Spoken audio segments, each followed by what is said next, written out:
Hi everyone, this is Kyle with Kaydbait. I wanted to do a video on something slightly different than what I normally do.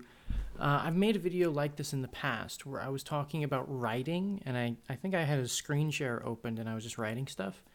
I wanted to give a little bit. I like to write. I don't write as much as I should, but I do like to world build.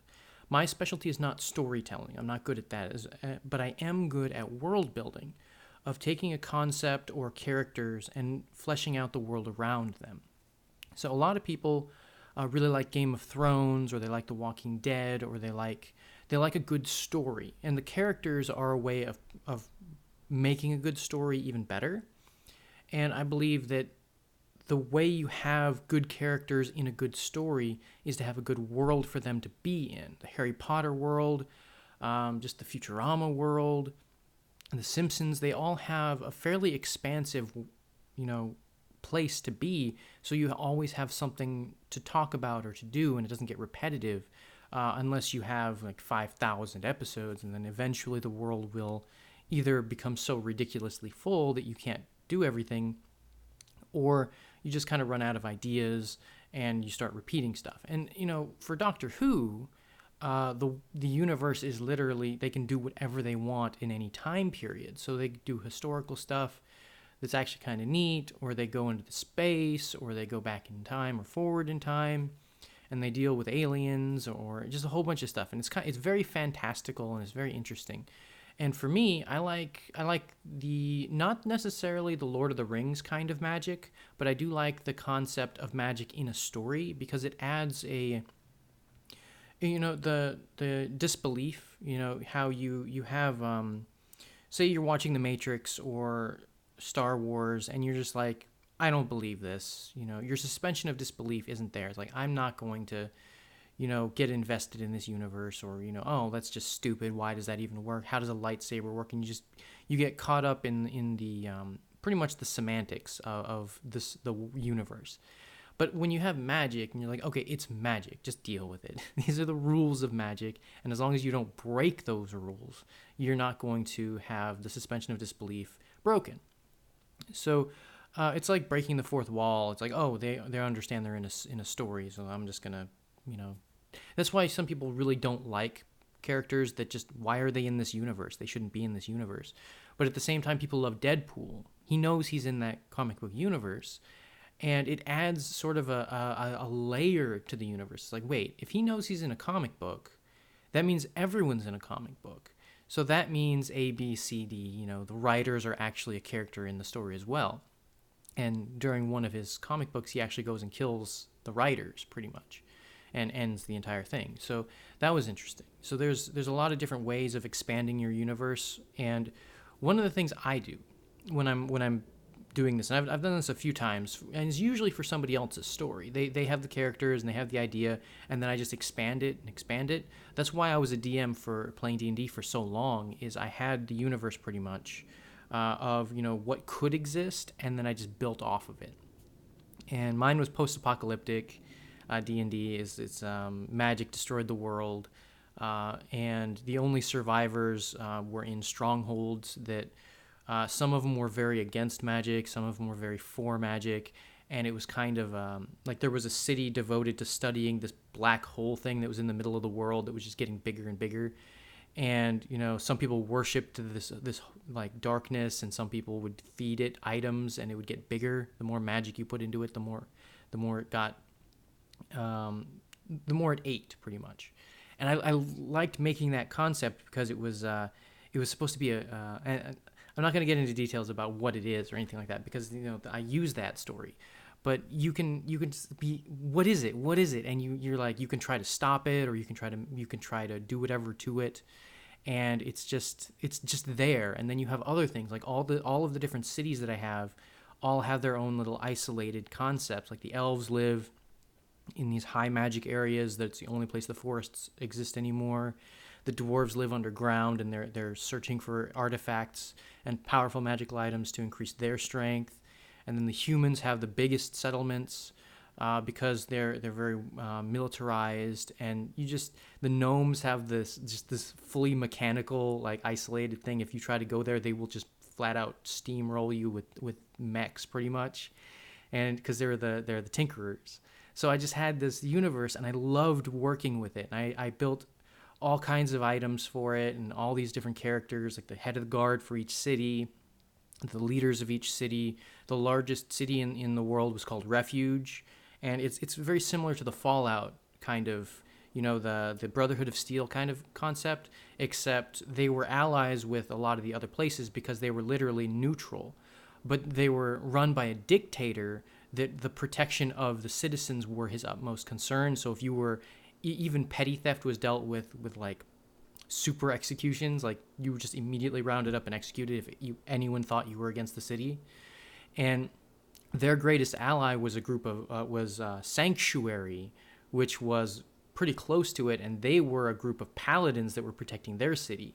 So they didn't like how they were dealing with their stuff. And I could go on and on about this forever because I have so much of it.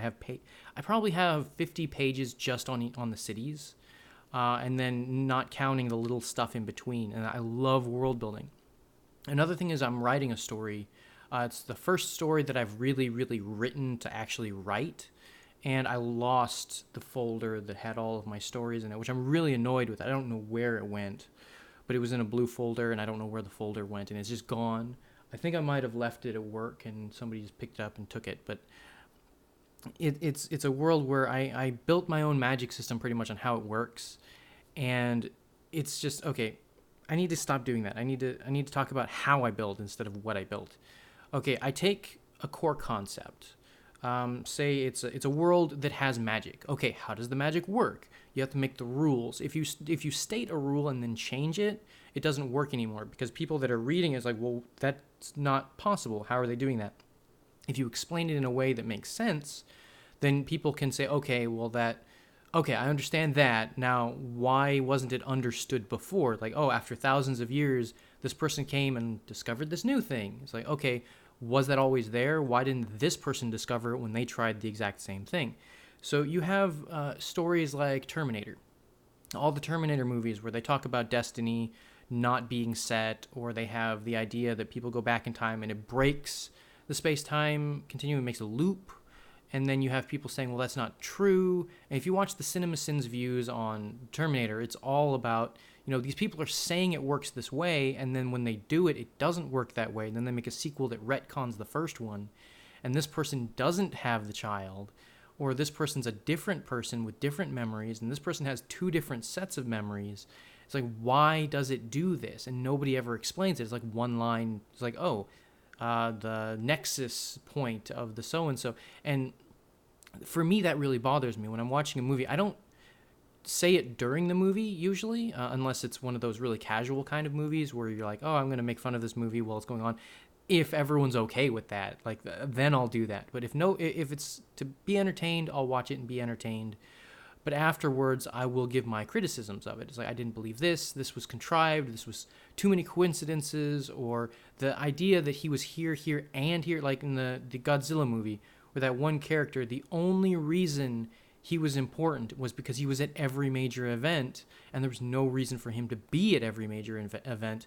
Why was he? He was at like 5 different of the only sightings of Godzilla, and he was on the train, so he knew how to set up the detonator for the nuke pretty much, and he caused the problems because they didn't want to set off the nuke at the end.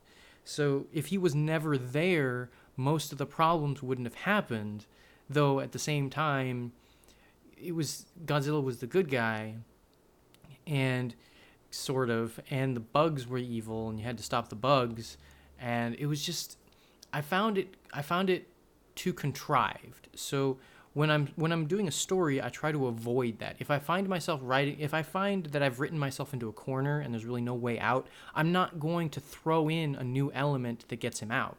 I don't like Deus Machina, and I don't like plot armor, and I was like, oh, well, he survived because, they missed. It's like, well, what? 500, like a bomb or like 500 arrows. I can see that being a funny thing. Like, you're doing it to be funny. Is like, I've seen a scene where a guy was just like this, and there was just a hail of arrows around him, and everyone around him died except for him. He was like, oh, well, that was convenient. He was like, yes, that is very convenient. But if you do it for for jokes, like if it's not supposed to be serious, like he's not an important character or something, okay, that's cool. You're making it funny. But if you're doing that with the main character and he's just running around like he can't die because he's lucky, if that's not his thing, like if he's not supposed to be lucky, if there's no reason for him to be lucky, then I'll get annoyed at that character. It's like, oh, he's an idiot. The only reason he's succeeding is because he's the main character. He's not succeeding because of any of his own merit. There's a character, there's a writer actually, Terry Pratchett. He died, but he was an amazing writer, and he was really, really good at turning tropes on their head. A trope is like a theme or a concept that's perpetuated in a lot of different stories, like The Butler did it, is a trope, or the super nerdy character, or the super powerful nerd, or the self-sacrificing, the martyr. Those are all tropes. And he was really good at turning those on their heads. Like he was really good at making a concept and just twisting it in a way that was brilliantly odd. And I loved his writing, and I got a lot of inspiration for it. His was about the world being broken, pretty much. The world had these rules that didn't make sense. Magic existed, dragons existed, sort of. Different races existed in a city. Ankh-Morpork, I believe the way you pronounce it. And the entire city, it was pretty much, it was a mixture of several different cities in the real world, pretty much. And it was just this big melting pot of different cultures and different people. And it was just so brilliant the way they interacted and how poorly constructed a lot of the stuff was within the city. Is like, yeah, the city works because it's controlled by a super evil dictator that just really wants the city to work out. And I'm not saying that's the same as Refuge. Refuge is what was that guy's name? The Patrician. Like in the Patrician in the Terry Pratchett Discworld books, he didn't really execute people. Like he might. Like people disappeared a lot, but he was never outright said to be like the most evil guy ever for the sake of being evil. I don't like those kind of characters. He was very focused and very good at what he did. And they always made comments about, was he a vampire? Was he not a vampire? We don't know. But he was just a person, and he was actually kind of cool, like really cool. And he was an assassin, like that's what he was before he became the leader of the city. And it was just the way he would do things just always worked. And the reason they worked is because he understood the system, the broken system of the world. He understood it. And a lot of characters, the main characters, understood these rules. So characters like, there was one character, or actually several characters, that understood probability. They understood that 1,000,001 chance worked 9 out of 10. Like, if we can make it a 1 in a million chance, it'll work, because that's the way the world works. So they were constantly trying to shoot an arrow at a dragon, and it's like, okay, if I'm on this rooftop and I don't know how to use a bow, and I fire it blindly, what are the odds? And they're like, oh, it's about 1 in 100,000. Okay, that's not enough. And so they blindfolded him and they spun him around, and they were just doing things to him so he didn't understand where he was, and he was just like, the odds are still not high enough for it to work. And it was just, and then they jumped off the roof because the roof exploded, and the odds of them landing in a small tub of water was actually 1,000,000 to 1, so they survived. And it sounds stupid, but the way he wrote it was so good that I don't want to copy that, but I want the people in my world to understand the rules of the world, because that's what they were doing. It just so happens that theirs was more whimsical and kind of silly, and mine would be more serious. Like the rules of my world is magic works for everyone can use magic, but it's really dangerous. Like you can just, if you know how to cast a fireball, for example, you can do that all day, and you'll never get tired. There's no any kind of mana or, a reserve that you have, or even focus that you have to give it over time. You just have to be able to have the thought in your mind of how to do it properly and just do that over and over again. It's like if you're a really good drummer and you can just do the same thing really, really well, if you can do that, you can just keep doing that. So military magic is extremely, like any combat kind of magic is extremely limited by the governments in charge. So like there's different countries in the world and they all see magic different ways. And the country that I have the story in is it's ruled by a group of scientists that were originally hired by the military to try and come up with combat magic.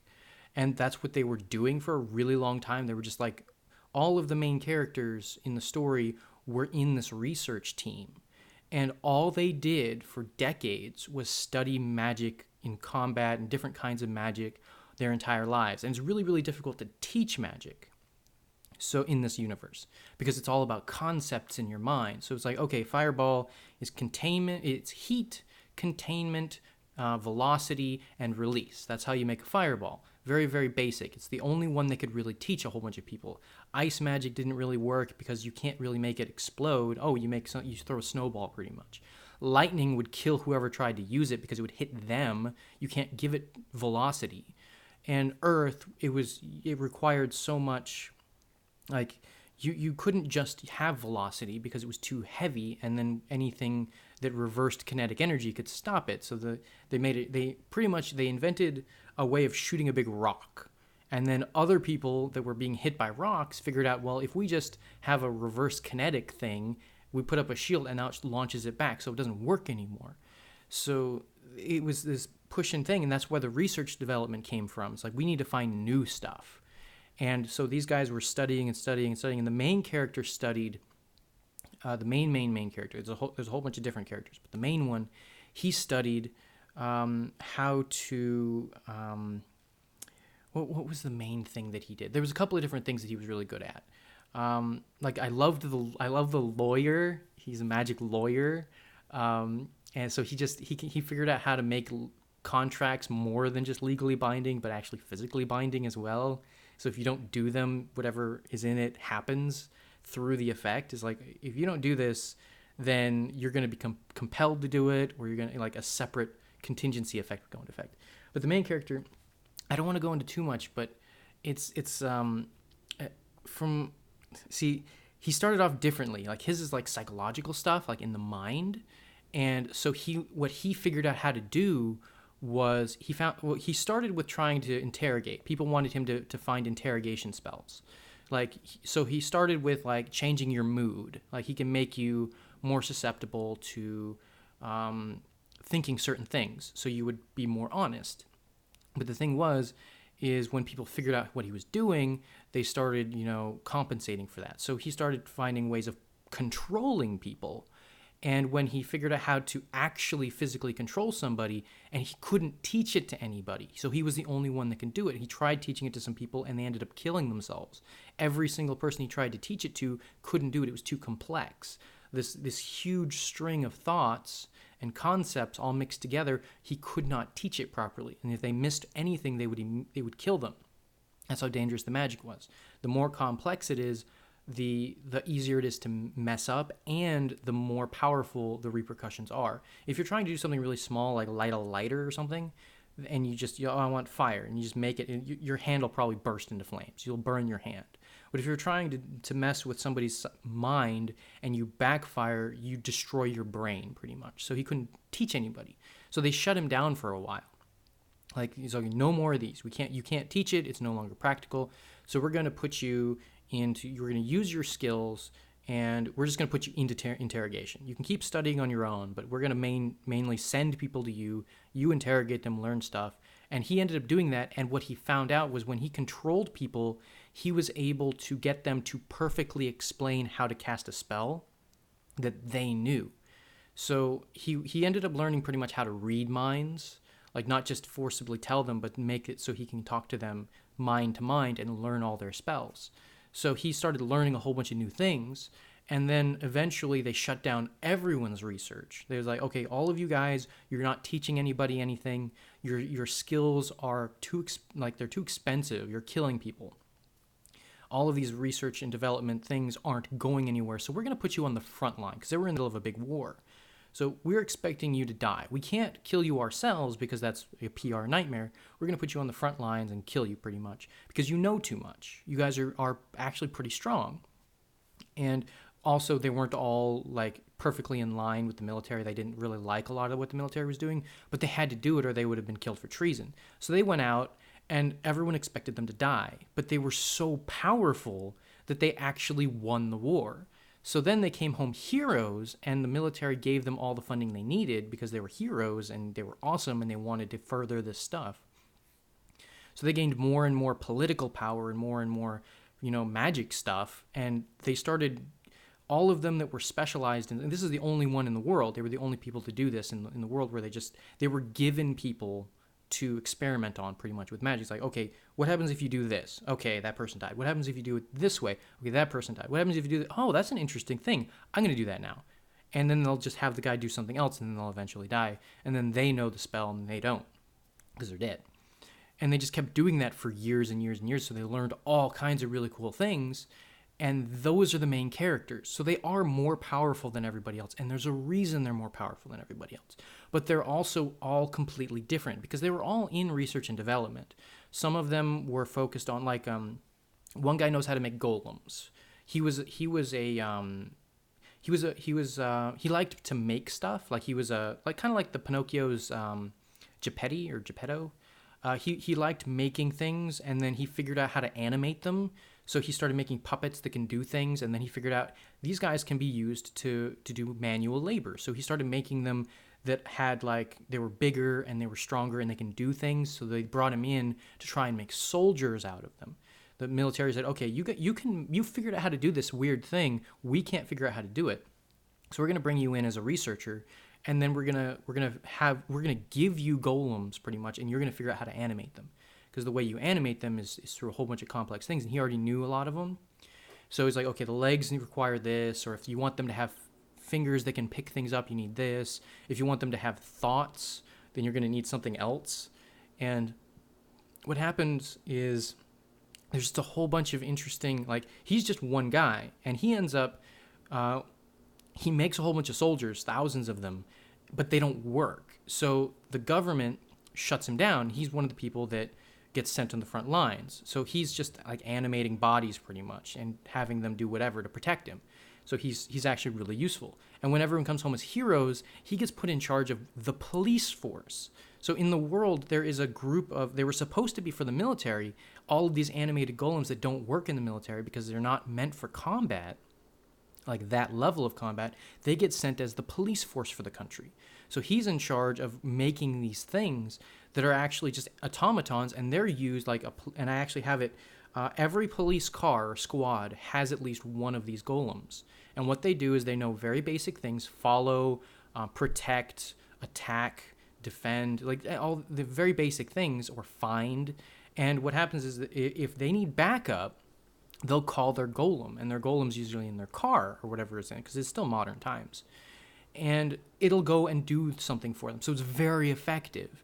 And so common crime is actually very low. So these people that took over the country pretty much because they gained political power and ended up overthrowing the government, and because they were just they were heroes, so they had the public support. They were military heroes, so they also had the military backing, but they were also the most powerful in the country. And some of the ones that had power over manipulating people also just flat out said, "Okay, you're under my control, and now I'm going to get more power because of it."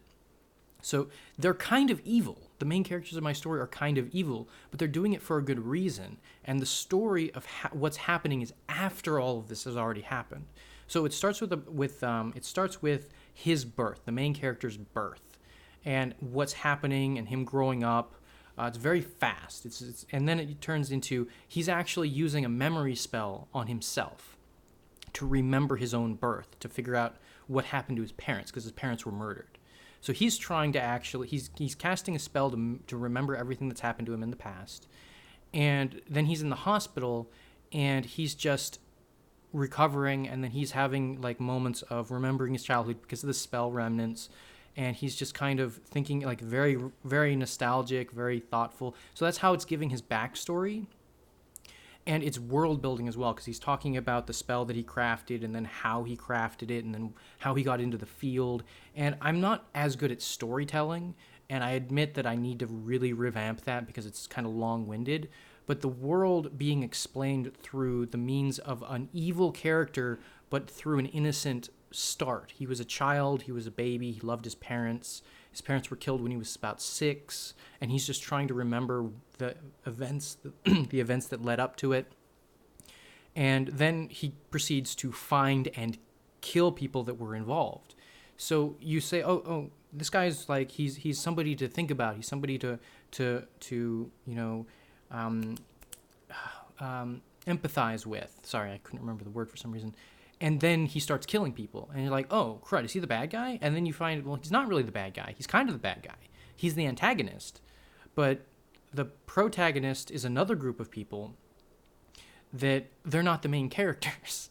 They're fighting the main characters. The protagonists they're trying to survive in the world that is around them, and they're related to the main characters. Like they will have important parts, but it's like had you followed, say, Saruman from Lord of the Rings, if you followed, he would have an interesting story.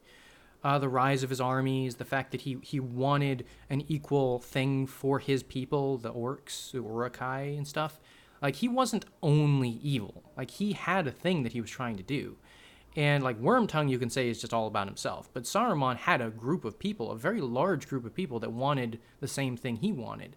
And, the elves were kind of pompous jerks, and the humans were just as savage. I mean, they murdered people all the time. So the orcs, while they were more violent, Saruman was unifying them and making them work together and stuff. And you could say, well, that's kind of a perspective. But if you've ever watched the story, like read the story Wicked, the Wicked Witch of the West's side of the story, as opposed to Dorothy's side of the story, you'll be able to empathize with. I'm getting my words mixed up. Empathize with her, the Wicked Witch, because if you watch the original story, everything was against her. Like, nothing was, like, she wasn't evil. Like, she did say evil things, but she just wanted what was actually hers. Those shoes were hers.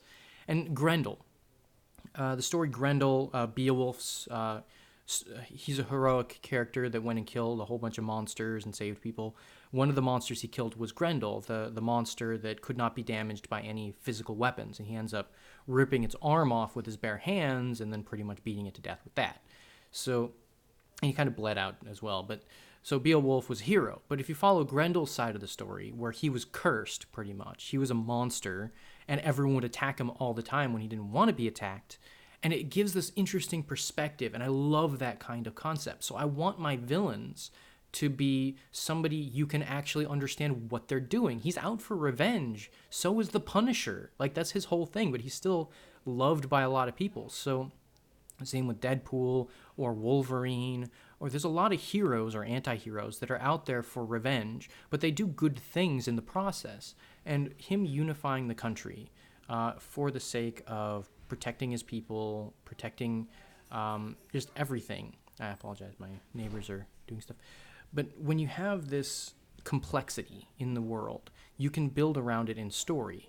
And that's how I write my stories. I make a very large world. And then I put the people in the world, and I have them so fleshed out that I can just say, what would this guy do in this situation? And then I write that down, and that's what they do. I don't like forcing characters to do stuff, because then it feels really puppet and animatronic. It's like, it doesn't feel like it's flowing properly. And that's probably why I'm so long-winded when I write, is so-and-so does this, and then this, and then this, and then this, and then this, and then this other thing happens, and then this, and then this, and then this. And it's something I need to work on. I work much better in like a comic format, because comics are a lot visually, you can just see what's happening. I don't have to write in all the specifics. It's like, oh, this person's fighting that person, and they're going to fight in this way. And it's like, oh, okay, I'm going to depict that in this image or in that image. And that's who I've been working with right now. It's mostly in comics, or it's like smaller stories within the larger one, so that I can't get long-winded. One of them was a letter from, and this is in my world, it was one of the first things I wrote. It was a letter. The entire story was just a letter to someone, and there's somebody reading it, and it's from the lawyer. And what the lawyer had found is, like, a whole bunch of people can make these contracts that turn a legal agreement into a physical agreement where you must do it. And what it became was, it was a letter congratulating him on his contract. And it's like, what do you mean contract? Pretty much, I didn't sign a contract. It's like, actually, it was kind of a bet you made with someone, and I purchased the rights to it. I made the contract you had with this guy over here go to me instead. And that's what that guy had found out how to do, is how to buy contracts and then make them physically binding instead of legally. So he was like the sleaziest kind of person. And it was, I need you for your specific skill set. This letter was sent post-mortem on the contingency of my death. And that's what the letter is from, is sent to somebody. You must now do this, because the contract that the guy had made was one favor, any kind of favor. You gave it to this guy as a gift. I purchased it from him, and now you must do a favor for me. And then it goes on to explain, it's like, I understand your specialty, and I understand what you do, and you don't want other people to know what you do, or can do in the case of this situation. But I regretfully must do this. Revive me. Because he was talking to a necromancer. So one of the only people in the world that figured out how to actually bring somebody back from the dead, because it's like a lost art. And the government is very, very, very against any kind of research of that kind, because it would cause upheaval. You'd be reviving people everywhere, and then it was also very dangerous. So this one guy figured out how to do it, and the lawyer figured out that he can do it and sent a contingency plan in case he died. So he's one of the protagonists, is the necromancer. He discovered how to do it because he was a coroner, and he was so fed up with people dying needlessly that he accidentally figured out how to do it in a fit of rage and major depression. He's like, I don't want these people to die needlessly. Why is the world so unfair? I just want it to be fair. And then he did the thing that he was trying to do, and it revived someone. And he figured out how to do it, and somebody found out that he had done it, because that person actually ran away. And he was vomiting in a pool of his own blood because it didn't work exactly the way it was supposed to. Use his own life force to revive the guy. So he almost died, and the other person came back to life. And when the guy ran off, this lawyer guy found him, pretty much. So it's a story of his thing is he's being manipulated to revive the lawyer. And what happens is, I'm not going to give the entire thing out, but his idea as a protagonist being abused by the lawyer, but having to help the lawyer, and then you find out more about the lawyer and about the necromancer. The necromancer is actually a very empathetic character. He wanted to become a coroner because he wanted to find out how to help the grieving families, and then he got into the military, and he wasn't in the research development team. He actually hated the research development team. But he was there for the people, and he was given a lot of funding and a lot of things like that because he was really good at his job. And so his whole thing is about protecting people and helping people. And then he starts getting dragged into this thing. And then when the government finds out what he can do, they go after him, and he gets a hold of this box that actually has a person in it, like a person's mind in it, that the main guy had created as a form of like a battery. He's like, this is a person. There's a person in this. So he gets it, and he's trying to revive the person in the box. And after a long time, it turns out the lawyer is in the box.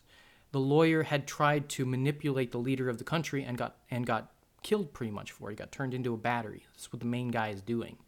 But he maintained his mental faculties. So the lawyer guy pretty much set into motion this big thing, and the necromancer, unknowing that he was being obsessed with reviving this box, didn't know it was the lawyer, and he was being forced to do it. Like, he was like, it's like, I'm not going to spoil the ending of, there's certain video games that play out, and then you find out, would you kindly, if you understand that reference, it was a mind thing that forced you to do something in a video game, and you didn't know it until the very end of the game. Whenever somebody would call you, they would tell you, you should probably do this. Would you kindly do this for me? And you think you're doing it out of like an altruistic kind of thing. Turns out you've been brainwashed or mind controlled. And anytime somebody said, would you kindly, it made you do it. That's why it was your objective. This is kind of what happened to the necromancer. He didn't know that he was being forced to find this box. He thought it was he thought it was just a coincidence that all of the things happened to just fall into his lap. He was working really hard, and it just became this. So it's like these kinds of, they seem to be coincidences, but they're all set up ahead of time through the plot. It's like, well, now I have to protect this. Why do I want to protect this box so much? Why do I feel empathy for this person. I must save them. And then it turns out he's being controlled. And when he finally revives the guy and the contract ends, he realizes what happens. And he's like, oh, thank you for reviving me, pretty much. I'm the lawyer. It's like, oh, no, not that. I didn't know. And then you also, it's just, I love that kind of story. I love it. And it's all based off of the way the world is built, the way magic works, and the way everyone in the world is being pushed towards these ends because of different things that are happening. The people in leadership of the country are doing it for the protection of the country and for their own benefit. The people that are trying to survive in the world are being manipulated either by the higher-ups or by their situation, because there are other countries in the world that are also trying to destroy their country because they're so powerful and they're aggressive.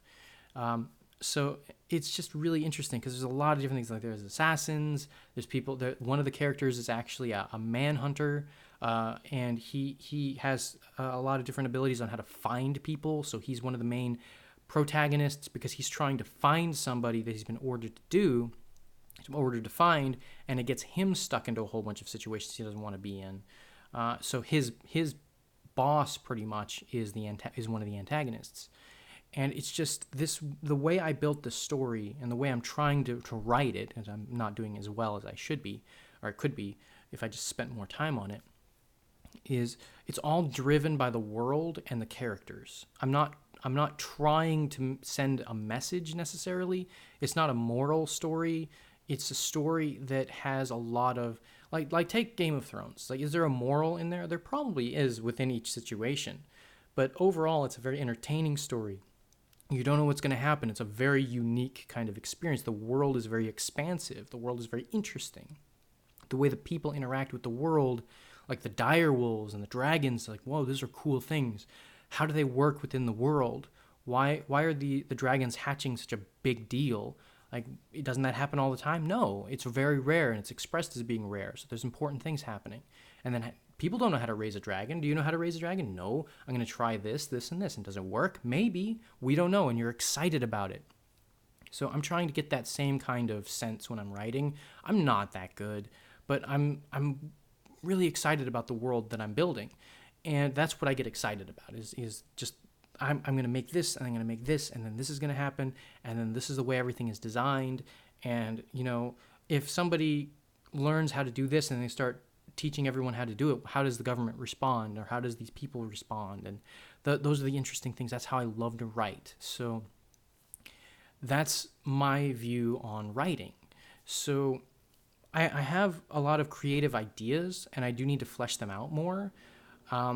But I can just come up with ideas just on the fly really easily. So I try to give those to people. I know a couple of people that make video games, and they're working really hard on these games. Like, that is really cool. Have you thought of this idea? And they're like, oh, that's interesting. And sometimes they're like, oh, you know what? I should put that in my game. And I'm not saying that I'm great at game building. I'm not. But I'm good at, like, mechanics. And I'm good at, like, interesting ideas or how this won't work. Like, those are some important ones. Like, I want this to happen. It's like, how does that happen in your world? Why does that happen in your world? And they're like, well, this. That's kind of contrived, right? And it's critique. And I am very, very, like, picky about that. I don't like things that don't make sense. And they're like, oh, if you just understood, it's like, but you explained it to me. Is there something that I don't understand? This. And then you have this other thing that just doesn't make sense. And a lot of the times, it's mostly just a matter of opinion, because that's really what it is.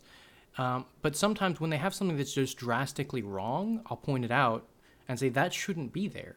This takes away from your story, or this takes away from the arbitrariness. It adds arbitrary premises. It's like, why is this character 200 years old and bench pressing a truck? Like, why is he there, kind of thing? He's not special. Why is he able to survive this environment? It's like, oh, I didn't want him to die, and I accidentally wrote myself into a corner, kind of thing. It's like he was there, and then this thing had to happen, but he had to survive, so I locked him in a fridge. I hate that scene. Um, Indiana Jones, if anyone was curious, it's like that fridge would have still killed him.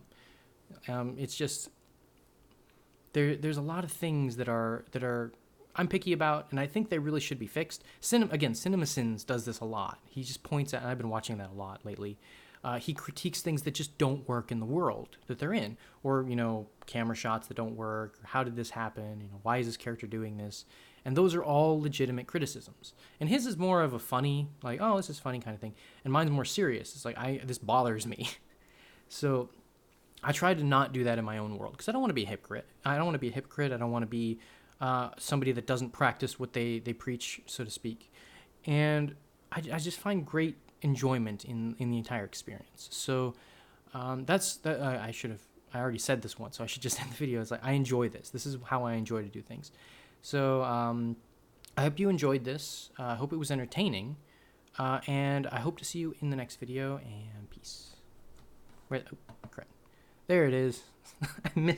I tried clicking and I missed the stop recording button. Peace.